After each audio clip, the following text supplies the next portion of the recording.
Practice stations, baby. Believe in them.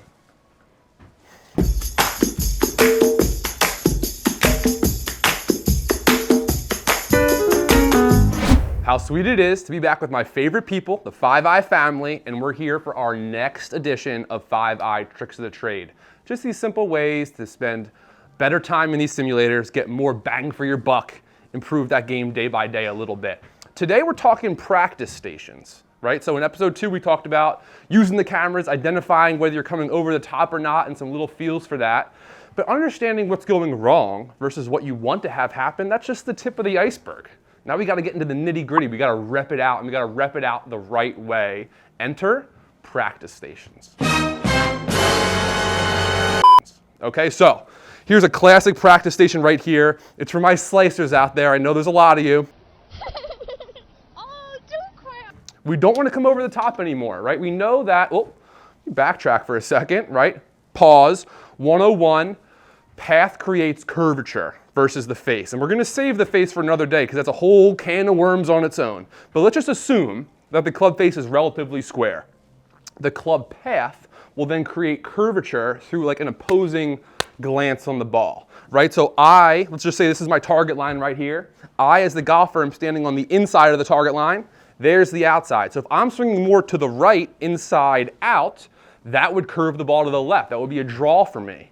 That's not what I do if I'm a slicer. If I'm a slicer, what do? I come over the top and swing outside in to the left, which can be a good thing, but for most of us out there, it's something we're trying to avoid to get rid of these slices. Okay, enough talking, Dan. Let's get into these practice stations. So let's grab my favorite club, 5-iron.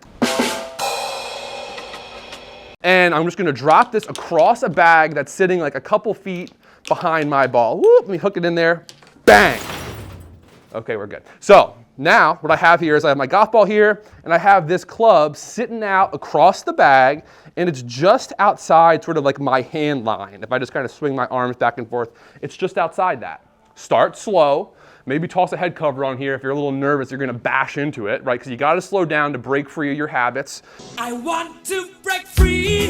But if we can get this club, my club, to drop under this kind of hanging club here, then I can create a more inside-out path. There's 4, and it's going to draw back to the left for me.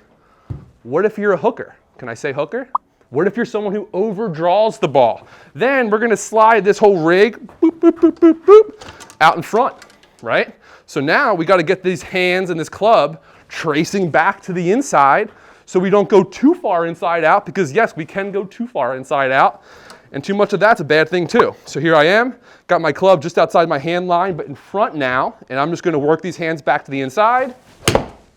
Get a little bit of an outside in path maybe, or at least closer to it. Whoa, a little too much of that, but you get the idea. Okay, so use just a basic set of clubs to create a nice little club path avoidance drill practice station. I'll do that again, that was a lot. Use this set of clubs to create a simple little club path avoidance drill, behind to go inside out, in front to go outside in. And that's one way to use these clubs to get a lot better at the game of golf. How's that? Good. We'll sign off. Oh. Until next time, your friend Dan McCracken. Always a pleasure seeing you.